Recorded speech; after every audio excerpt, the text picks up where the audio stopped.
Upload कर दूंगा। तो साथियों, हम लोग आज देखने जा रहे हैं कोनियम मैकुलेटम को, और कोनियम मैकुलेटम को के विषय में चर्चा करने के लिए मैं इस लेक्चर्स को शुरू कर रहा हूँ। जैसा कि आप जानते हैं, कोनियम मैकुलेटम जो है जिसे इतिहास में विची प्लांट के नाम से, यानी डाइन या जो ऐसा जादू टोना करता है वैसे वाले व्यक्ति के रूप में जाना जाता है, पौधा के रूप में। और क्रिश्चियन मेथोडोलॉजी के मुताबिक कहा जाता है कि जो जीसस क्राइस्ट का क्रूसीफाई किया गया था, उसे सूली पर चढ़ाया गया था, उसके शरीर से जो ब्लड निकला था वह एक प्लांट के रूप में पैदा हुआ था, जो कि काफी टॉक्सिक था, काफी जहरीला था। और इसीलिए इसका इतिहास बहुत पुराना है। और ये जो है पैरालिसिस का जो आइडिया है वह कोनियम के साथ में है। और कहा जाता है कि सुकरात का जो है फिलोसोफर सुकरात का डेथ है, उसे वरदान उसे कहा गया था जब कि आपको क्या कैसे मरना है, तो उन्होंने हेमलॉक की बात की थी, नॉगिंग ऑफ हेमलॉक की बात की थी। तो धीरे धीरे ये पैरालिसिस हो गया। तो यह इतिहास से जुड़ा हुआ एक काफी पुराना पौधा है। और एस्क्लेरोसिस आप सभी समझते हैं, जैसे कि टिश्यू हार्ड हो जाते हैं, ग्लैंड हार्ड हो जाते हैं, उसको सूजन रहता है, बढ़ा हुआ रहता है। इसे धीरे धीरे इस हार्डनेस के कारण धीरे धीरे जो वीकनेस पैदा होता जाता है, इसे पैथोलॉजी जो क्रिएट होता है वह कोनियम का। तो स्लो, आप जानते होंगे कि कोनियम एक स्लो मूविंग पैरालिसिस है। और सबसे जो इतिहास की बात है जो कही जाती है वह है ग्रीक फिलोसोफर सुकरात का, जो कि हेमलॉक को अपनी इच्छा के मुताबिक, उन्होंने जब उसे पूछा गया था कि आप कैसे मरना चाहते हो, तो उन्होंने कहा कि मुझे हेमलॉक दिया जाए, यानी कि इस कोनियम को दिया जाए, जो पानी और चाय में मिला करके इसे पिलाया गया था। और धीरे धीरे उनका शरीर जो है तो कड़ा होता चला गया और उनकी मौत हो गई। तो प्लेटो का कहना है कि सुकरात का डेथ जो है तो उसमें शरीर शून्य होने लगे थे, उसमें सेंसेशन खत्म हो गए थे और धीरे धीरे उनका डेथ हो गया। अब जब इसके पैथोलॉजी में जाएंगे तो ये सिम्टम्स बड़ा इम्पोर्टेंट है ना, बहुत इम्पोर्टेंट है। और इच्छा अनुसार इन्होंने लिया था और इनके शरीर में जो परिवर्तन हुए थे आज हम लोगों के लिए पैथोलॉजिकल इंफॉर्मेशन के रूप में लोग इसको जानते हैं। और कहते हैं कि सुकरात अपने जिस समय में उनका लास्ट मोमेंट था, तो भगवान एस्क्लेप्स के मिथोलॉजी के पर अपनी कहानी को बताते हैं और धीरे धीरे अपने होने वाले कष्टों को बताते चले गए, जिसे नोट किया गया और वो हमारे इतिहास के लिए काफी अच्छा महसूस हुआ। साथियों, जो इसके बहुत सारे इसके साथ में है, यूरोप में इसे विच के माने डायन के रूप में भी माना जाता है और इसे इस्तेमाल किया जाता है। आप जानते होंगे कि पुराने जमाने में डायन और प्रेत, भूत प्रेत, इसका काफी बोलबाला था और उसे मेडिसिन के रूप में, इलाज के रूप में भी इस्तेमाल किया जाता था, रोग को ठीक करने के लिए इस्तेमाल किया जाता था। बेलाडोना, मैंड्रेक, हेनबेन, ये सारे मेडिसिन जो हैं सो कॉन्शसनेस से जुड़ा हुआ है और हेलुसिनेशन क्रिएट करता है। इस हेलुसिनेशन के साथ में उनके अंदर में जो मानसिकता तनाव आती है, तो चेंजेज आता है, वह आपका एक विक्षिप्त अवस्था का जैसा होता है, फेंटनेस के जैसा होता है। और ये इसको फायदा उठा करके जो उसको झाड़ फूक करने वाले होते हैं वह रोगियों पर अपना दावा डालते हैं। और ब्रिटेन में कहा जाता है कि एक्सीडेंटल पॉइजनिंग के रूप में इसको भी काफी पौधे के रूप में जो इसके जड़ को जो खाते थे तो उससे पैरालिसिस क्रिएट होता था। फिर बच्चों का पॉइजनिंग का भी बहुत सारा लंबा हिस्ट्री है इतिहास में। 1920 में ग्रीक मेथोलॉजी में भी वाइल्डरनेस गॉड के नाम से यह जाना जाता है और इसे काफी इम्पोर्टेंट माना गया है। इसकी टॉक्सिसिटी जो होती है, इसका जहर जो होता है, इसमें कोनाइन होता है जिसका कि पॉइजन अल्कोलाइट होता है और मैमल्स जितने भी स्तनधारी जानवर होते हैं वो खाते हैं तो उन पर पड़ता है। इनमें जो नशीलापन आता है वह जानवरों पर, खुद में सुअर पर, ये गोट्स पर, डोंकी पर, रैबिट्स पर ये देखे गए, हॉर्सेस पर देखे गए हैं। 150 मिलीग्राम से 300 मिलीग्राम तक लेने से उनके अंदर में, और मनुष्य के ऊपर में तो यह करीब फैटल महसूस हुआ है। इसका जो बीज है और जड़ है वो भी काफी टॉक्सिक होता है, पत्तों से ज्यादा टॉक्सिक होता है। और फार्मर्स जो होते हैं इसमें अपने जानवर से बचा करके रखते हैं जिससे कि उनके जानवर इसको टच ना करें। इसका नाम जो है तो एल्कोलॉइड्स के नाम जो है स्पिन एंड विल्ड, दो शब्द है। स्पिन, स्पिन मतलब कि चक्कर काटना, और इस चक्कर काटने के नाम पर वर्टिगो, आप देखते हैं कि वर्टिगो में लगता है कि चक्कर आ रहा है, इसीलिए इसका नाम कोनियम। कोनियम का मतलब हो गया स्पिन और विल्ड, चक्कर आना, है ना। तो ये कोनियम वर्ड जो है सो आपको इसका नाम का अर्थ है। इसके जो व्यवहारिक जो उपयोग होते रहे, यह काफी एंटी स्पास्मोडिक है। इसके डोजेज पैरालाइजर का काम करता है, और इसमें स्ट्रेचिंग के जैसा इसका प्रभाव होता है। स्ट्रेचिंग के पॉइजन को एंटीडोट करने के रूप में भी यह काम में आता है। और मिडिल एज में हेमलॉक जो है सो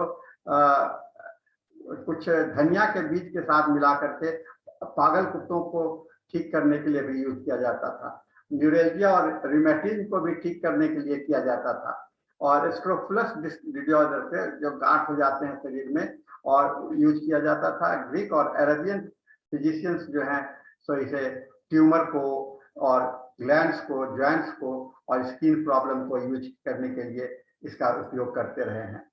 होम्योपैथी में जो आइडिया है यह बहुत पुराना नहीं है, वो करीब करीब उसको लेकर के नहीं चला गया है, और काफी पुराना इतिहास है 200 साल से। और होम्योपैथी का जो मुख्य लक्षण जो देखा गया अभी तक सभी जगह किताबों में आप देखेंगे, gradual progressing weakness and paralysis. And gradual word इसका बहुत इंपॉर्टेंट है, माने धीरे धीरे, एकाएक नहीं, धीरे धीरे। आप देखे होंगे सुकरात में को शायद यह ज्ञात होगा, इससे इसका प्रभाव कष्टकर नहीं होता है, लेकिन धीरे धीरे हम मौत की ओर बढ़ते हैं बिना कष्ट के साथ में, इसीलिए उन्होंने इसको चुना था। और प्रोग्रेसिंग ग्रेजुअल वीकनेस है, तो इसका जो थीम बनता है और कैरेक्टरिस्टिक्स फीचर होता है, कोई भी प्रॉब्लम आपके शरीर में जब धीरे धीरे आता है तो उसे हम लोग कोनियम के साथ में जोड़ करके देख सकते हैं। तो पैरालिसिस डेवलप, आपके पैरालिसिस जो है तो तीनों लेवल पर होता है, मेंटल, फिजिकल और आपको स्पिरिचुअल, तीनों लेवल पर होता है। मेंटल लेवल पर क्या होगा कि बुद्धिमत्ता कम होने लगेगी, आप डल महसूस करने लगते हैं, समझने में दिक्कत होने लगती है, सोचने की शक्ति घट जाती है, मेमोरी वीक हो जाता है, और पेशेंट भुलक्कड़पन जैसा हो जाता है। इनके सेंस जो है सो काफी स्लो हो जाते हैं। और ये है इसको मेंटल काफी मेहनत करनी पड़ती है, और काफी मेहनत करने के बाद में कहते हैं कि जैसे घोंघा जो होता है वो जमीन पर रेंगता है, उसी तरह से इसके सिम्टम्स जो हैं सो रेंगते हुए पैदा होते हैं। और कोनियम जो है सो स्क्लेरोसिस क्रिएट करता है, ब्रेन को कैलस क्रिएट करता है, ब्रेन में कैलस क्रिएट करता है। और यह रेमेडी जो है सो सुपरस्टिशियस बिलीफ को दूर करने के लिए भी इस्तेमाल में आता है। ये सुपरस्टिशन यानी कि जो आपके मन में एक भाव होता है कि कुछ रास्ता काट दिया, कुछ हो गया है, इसको खत्म, सुपरस्टिशियस बिलीफ को भी खत्म करने के लिए मेन रेमेडी माना गया है। और compulsive thought, obsessive compulsive disorder में भी ये आपको काफी इंपॉर्टेंट माना गया है। और इसके ब्रेन के जो है सो बहुत इंपॉर्टेंट वर्क है, खास करके सभी चीज को एक फिक्स्ड आइडियाज के रूप में कन्वर्ट हो जाता है। जब आपका ब्रेन काम नहीं होता है तो फिक्सेशन हो जाता है, और उसको दूर करने के लिए इसको इस्तेमाल किया जाता है। कोनियम का फिक्स्ड आइडिया बहुत इंपॉर्टेंट है, और ये जो है सो प्रॉब्लम्स काफी, जैसे आपके सामने में रोगी बैठा होता है तो इसकी बातों को, ये एक ही बात को दोहराता हुआ नजर आएगा। कहते हैं कि वो जब तक इसका टॉयलेट का condition, they often cannot urinate यूरिनेट और pass urine if there are people near the urine. आप नेट्रम यूरिन में भी ये देखते होंगे कि जब आप लोगों के सामने में मूत्र त्याग और मल त्याग नहीं कर सकता है। यह आपको कोनियम में भी पाया जाता है, क्योंकि इनके फिक्सेशन माइंड होते हैं। माइंड जल्दी से एक जगह से दूसरी जगह पर नहीं बदल पाता है।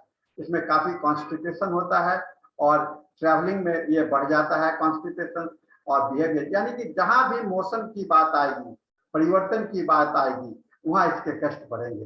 तो परिवर्तन एक बहुत इंपॉर्टेंट लक्षण है और ग्रेजुअल यानी कि धीरे धीरे लक्षण ये इसका हर एक जगह पर जहां भी आपको परिवर्तन में दिक्कत हो, चेंजेज में दिक्कत नजर आए, तो आप कोनियम के विषय में सोच सकते हैं।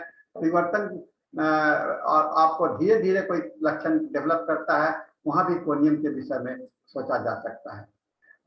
इसके मेंटल पिक्चर्स में कहते हैं gradual paralysis and weakness with the induration, weakness और इंड्यूरेशन है ना। Mental gradual weakness of memory, lack of sharpness, उत्तेजित नहीं होगा, और emotional indifferences and the hardness, ये बहुत इंपॉर्टेंट है इसका मेंटल पिक्चर। दूसरा है मटेरियल वर्ल्ड, ये भौतिकता में इसका दिमाग ज्यादा रहता है। इसमें स्पिरिचुअलिटी, जिस आदमी को सोचने की शक्ति नहीं है वह स्पिरिचुअलिटी की बात क्या सोचेगा, वो नहीं सोच पाता है। इसीलिए वह भौतिक जो सामने में दिख रहा है वह देखता है। इसलिए कोनियम के जो पेशेंट होते हैं वह भौतिकवादी पेशेंट होते हैं, और खास करके वह फिजिकल स्टेट पर सूजन और कैंसर कंडीशंस में भी इसको देखा जाता है। अननोटिस्ड इसके लक्षण जो हैं सो ऐसे पैदा होते हैं, जबकि जैसे कि कहीं पर कोई घास है और कोई पड़ा हुआ है और धीरे से उपज जाता है, कुछ समय के बाद में नजर आता है कि वह लक्षण आया। तो स्लो और अननोटिस्ड सिम्टम्स है, ये मेंटल बहुत कैरेक्टरिस्टिक्स है। धीरे धीरे बदलाव आता जाएगा, लेकिन जब बदलाव का क्वांटम चेंजेज आ जाता है तब इसको समझ में आता है। साथियों, सबसे बड़ी बात जो है सो इस पे लक्षणों की कमी होती है ना। जहां भी पॉजिटिव ऑफ सिम्टम्स की बात आती है, खास करके इमोशनल लेवल पर, तो वहां पर एक आता है, तो उसे हम लोग पॉजिटिव ऑफ सिम्टम्स कहते हैं। जहाँ इमोशंस की कमी हो, मेंटल रेंज हो, लैक ऑफ इमोशंस हो, तो उसमें लक्षण की कमी होगी। रोगी आपको ठीक से लक्षण आप देख नहीं पाएंगे और न बता पाएगा रोगी। तो ऐसे लक्षणों की कमी जहाँ पर आती है वहां भी हम लोग कोनियम मैकेनिज्म को सोचते हैं। शटिंग डाउन है ना, लगता है कि जीवन अब धीरे धीरे बंद हो रहा है ना। जब आप कंप्यूटर को ऑफ करते हो तो धीरे धीरे आपके जो है कंप्यूटर के जो स्क्रीन है वह बंद होने लगते हैं, है ना। तो इसी तरह का प्रभाव ये होते हैं, और धीरे धीरे इनको अपने लोगों के बीच से नफरत होने लगता है, अकेला रहना चाहते हैं, और आइसोलेशन इनके लिए बहुत ही इंपॉर्टेंट हो जाता है। शटिंग डाउन के ग्रेजुअल शटिंग डाउन, और जो भी होगा तो धीरे धीरे होगा, रिचुअलिस्टिक होगा, कंपल्सिव बिहेवियर के साथ में होगा। एक जैसे मिलिट्री में देखते हो है ना, एक नियम के कायदे के तरह से, तो उसमें एक नियम और कायदा थोड़ा सा ध्यान देंगे तो इसके लक्षण को आने और जाने में आपको एक निश्चित नियम आपको दिखलाई पड़ेगा। और इसमें अब आत्मसंतुष्ट व्यक्ति होते हैं, सेल्फ सेटिस्फाइड होते हैं, क्योंकि अपनी स्थिति से सोचना नहीं है। जब सोचना नहीं है तो सेल्फ सेटिस्फैक्शन बहुत इंपॉर्टेंट इसका होता है। और इसके कहते हैं कि कोनियम के जो है सो लाइफ जो है सो लाइफ स्टाइल बड़ा हिलडोल वाला होता है, माने कि स्थिर नहीं होता है, और स्थिर नहीं होने के कारण इसके लक्षण जो है सो काफी चेंजेबल भी होते हैं। तो फास्फोरस, ट्यूबरकुलिनम, थूजा, मेडोरिनम के साथ में इसका सीधा संबंध है, और कॉम्प्लीमेंट्री के रूप में इसे हम लोग देख सकते हैं। और लैक ऑफ सेक्सुअल डिजायर, ऐसे व्यक्ति में धीरे धीरे क्या होता है, सेक्स प्रायोरिटी नहीं है, जीवन में सेक्स बहुत महत्वपूर्ण नहीं है, खास करके औरतों में जो कि काफी दिन से है। तो बहुत सारे आप देखे होंगे कि ये सेक्सुअल डिजायर में कमी होने लगती है, लोग पेशेंट को इससे इंडिफरेंसेस होने लगता है, इससे लगाव खत्म हो जाता है सेक्स से, उसमें भी आपको ये काफी इंपॉर्टेंट लक्षण आता है। एवर्सन टू कंपनी है ना, ये इन्हें अकेले लोगों के बीच में रहना पसंद नहीं होता है, और अकेला चाहते हैं। देखिए, जहाँ ये शोर शराबा से दूर रहना, अकेलापन, और क्योंकि शोर शराबा में इन्हें इंटरेक्शन करना पड़ेगा, तो यह सब इंटरलिंक्ड सिम्टम्स है जो कि इसके मेंटल सिम्टम्स के अंदर में आपको दिखलाई पड़ता है। ये इनमें कोई भी सदमा अगर पैरालिसिस और इम्बेसिलिटी में खत्म परिवर्तित होता है तो उसे हम लोग सदमा पैरालिसिस में, मेंटल सदमा पैरालिसिस में कन्वर्ट हो रहा है, तो इसे हम लोग कोनियम के विषय में सोच सकते हैं। एवर्सन टू लाइट, इन्हें रोशनी पसंद नहीं है, अंधेरा आराम मिलता है, और खास करके डार्क क्लॉथ्स पहनते हैं, काफी लगता है कि कोई सोच में है, शोक में है, और शोक में जो काला रंग का जो रंग है इनके लिए काफी प्रिय होता है। तो कोनियम मैकुलेटम के व्यक्ति को देखेंगे, अक्सर वह काला रंग का या डार्क कलर के कपड़े वह पहने हुए नजर आते हैं। इनके लक्षण जो है सो बिगिनिंग ऑफ मोशन से बढ़ते हैं और कंटिन्यूड, रस्टॉप्स के जैसा है, बिगिनिंग ऑफ मोशन से बढ़ना और कंटिन्यूड मोशन से एम्युलेशन होना।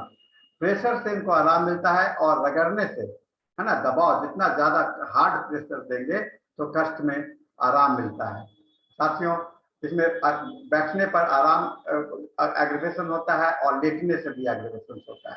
बैठना और लेटना, इसलिए चलते रहना इनके लिए कंटिन्यूड मोशन एमोरेट, है ना, ये लक्षण आता है।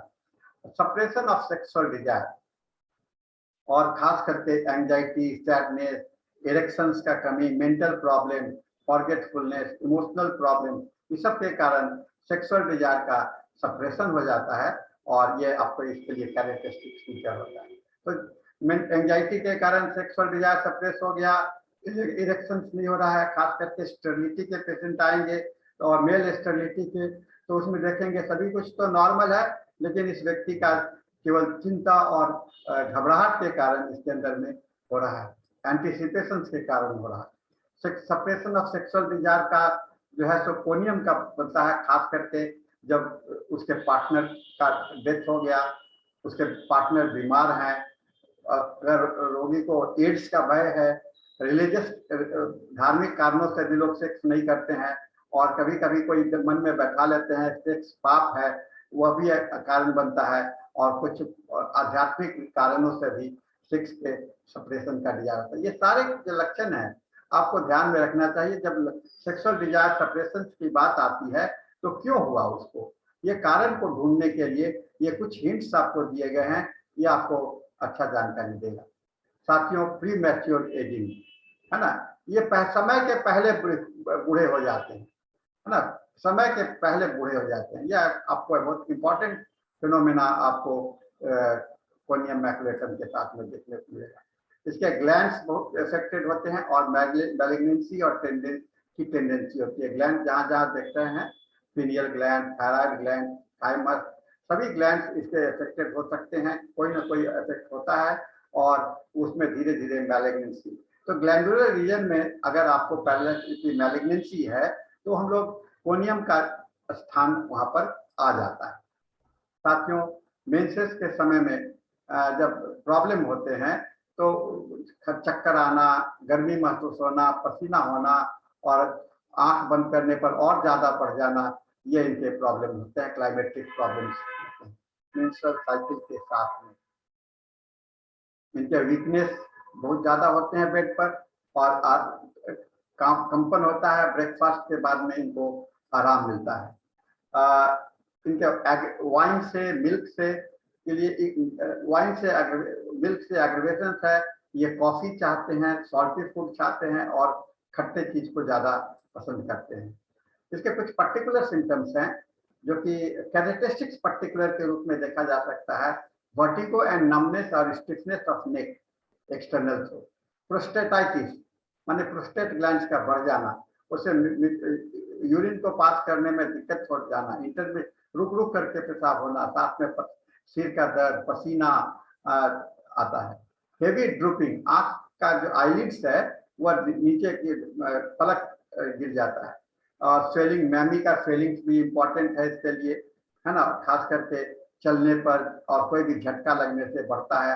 और slow connected with the vertigo, turning head में कांस्टेंट ड्राई कफ, बेड पर पड़े रहते हैं तो ड्राई कफ होते रहता है, और दूध पीने के बाद में इनके पेट में सूजन हो जाते हैं। ये पर्टिकुलर सिम्टम्स है। इसके रीजन, शरीर के जो नर्व्स इसके अफेक्टेड ज्यादा होते हैं, मसल्स होते हैं, ग्लैंड्स, मैमी, ओवरीज आपने देखा ही है, सेक्सुअल ऑर्गन्स इसके इम्पोर्टेंट हैं, राइट साइडेड और लेफ्ट साइडेड इसके इम्पोर्टेंट रीजन्स बनते हैं। इसके मॉडलिटीज हैं, वह है कि आपको कोई भी चलता हुआ देखते हैं, जैसे ट्रेन में बैठा हुआ व्यक्ति है तो उनको चक्कर आने लगेगा, है ना। अल्कोहल के बाद में हाथ उठाने पर, एक्सरसाइज करने से, इंजुरी से, सेक्सुअल एक्सेसेस के बाद में, masturbation, cold taking, consistency, celibacy, old age, ये सबसे इनके कष्ट बढ़ते हैं। और आराम मिलता है इनको जमीन पर हाथ को नीचे लटका कर रखने पर, चुपचाप बैठे रहने पर, खाली पेट में, अंधेरेपन में, चलने पर और बैठे रहने पर कंटिन्यूड मोशन से क्या आराम मिलता है।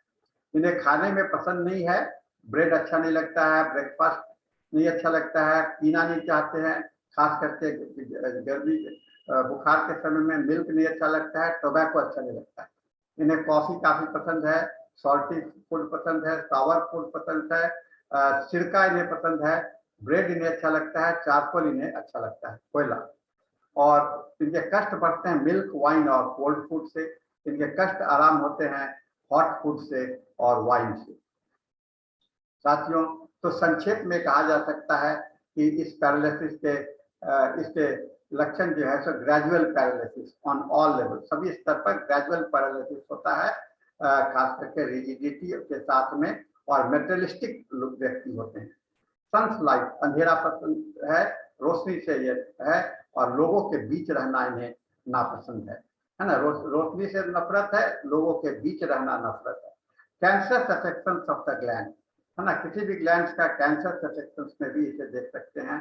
Pen and swelling of the breast before menses, है ना। Suppression of sexual desire from the continence, है ना। सेक्सुअल डिजायर किसी कारणों से, मैंने कई कारणों का जिक्र किया हूँ, उससे अगर सेक्सुअल डिजायर में कमी आ जाती है। इनके कष्ट वाइन, मिल्क बहुत इंपॉर्टेंट है, और इन्हें इच्छा है सॉल्ट, सावर और कॉफी से। तो ये संक्षेप में हम लोग कोनियम मैकुलम को याद रखने के लिए यह जरूरी है कि हम लोग देखें कि चेंजेज इनके लिए बहुत ही प्रॉब्लमेटिक है, और टर्निंग इन बेड, टर्निंग, ये चुपचाप एक जगह पर पड़े रहने, अंधेरे में पड़े रहना, और भौतिकता में, ऐसा व्यक्ति जो भौतिकता, जिन्हें धार्मिकता से लगाव नहीं है, अध्यात्म से लगाव नहीं है, ऐसे व्यक्तियों में कोनियम मैकुलेटम का स्थान बहुत ही महत्वपूर्ण रहा है। और इसको ध्यान में रख करके आप सिम्टम्स को जनरलाइज करके आप इसका इस्तेमाल कर सकते हैं। कोनियम मैकुलेटम एक अपना मिट्रा मेडिका में काफी स्थान है। सभी ऑथर्स ने, केंट से लेकर के सारे ऑथर्स ने इसका काफी महत्व दिया है, और हम लोगों के मिट्रा मेडिका के लिए। लेकिन इसका इस्तेमाल हम लोग सिर्फ ग्लैंड के लिए जब करते हैं, तो ग्लैंड के लिए तो बहुत सारी दवाइयां हैं, उन सभी दवाइयों को आप भूल जाते हैं, और केवल कोनियम को क्यों याद रखते हैं। कोनियम को याद रखने के लिए इस मिक्यूलियस सिम्टम्स को दिमाग में रखना बहुत जरूरी है। वह लक्षण आया कैसे, गया कैसे, कैसे वह बढ़ता है, कैसे घटता है, उसके साथ में उस व्यक्ति का क्या स्वरूप है, कैसे वह रहना चाहता है, कैसे वह बात करना चाहता है, ये काफी इम्पोर्टेंट होता है। और इसके कंडीशंस हैं, खास करके इसके खान पान से इसका क्या संबंध है, ये सब चीजों को हम लोगों को दिमाग में रखना चाहिए। तो डॉक्टर हैनीमैन ने कहा है कि the great medicinal power of this plant में be inferred what written by Stark and Plant may be inferred from what has been written by Stark and his followers. Conium को 1770 और 1771 में जो stock के द्वारा जो वर्णन किया गया था, उसको डॉक्टर हैनीमैन बहुत महत्वपूर्ण मानते हैं। और उन्होंने कहा कि यह इतिहास के और हॉरिबल डिजीज इसलिए कहा उन्होंने क्योंकि लोग उस जमाने में इस तरह के रोग को भूत प्रेत का रोग या डायन पिशाच का असर हो जाना के कारण माना करते थे। हाँ, क्यों पैरालिसिस हुआ, कोई इसके ऊपर में भूत चढ़ गया है, क्यों ऐसा हो गया, ऐसा हो गया। तो ये जो लगाव है ह्यूमन लाइफ से, वह आपको बहुत ही महत्वपूर्ण रहा है। और इस मेडिसिनल प्लांट्स का उपयोग जो है सो हमारे होम्योपैथी में काफी व्यवहारिक रूप से हुआ है, और हम लोग होम्योपैथी में इसे काफी अच्छे ढंग से इस्तेमाल कर पाते हैं। लेकिन इस्तेमाल करने के लिए यह आवश्यक है कि हम लोग इसके सभी लक्षणों को दिमाग में रखें। टोटलिटी ऑफ द सिम्टम्स, एक लक्षण पर दवा को कभी नहीं प्रिस्क्राइब करना चाहिए। टोटलिटी ऑफ द सिम्टम्स बहुत इंपॉर्टेंट होता है। जब तक पांचों उंगलियां नहीं मिलती हैं तो मुट्ठी नहीं बनता है, यही बात दिमाग रखिए। कोई भी दवा के साथ में कम से कम तो 5 लक्षण लीजिए और उसको मिला करके जब आप टोटलिटी बनाते हैं तो आपके जो दवा जो है तो काफी इफेक्टिव हो जाता है, काफी कारगर हो जाता है। तो एक मुट्ठी बनाने के काम सीखना चाहिए। टोटलिटी की बात मैं करता हूँ, मुट्ठी बना करके रखने की आदत बनानी होगी, इसे हम लोग इस्तेमाल कर सकते हैं। साथियों, इसके साथ में हम लोगों का यह लेक्चर समाप्त हुआ और हम आप सभी को धन्यवाद देते हैं। आज बारिश के मौसम में भी हम लोग इस हैं और किसी तरह से ये जो सेशन है हम लोग का कंप्लीट हुआ है और हम लोग इसको आज का इस लेक्चर को मैं यहाँ पर समाप्त करता हूँ।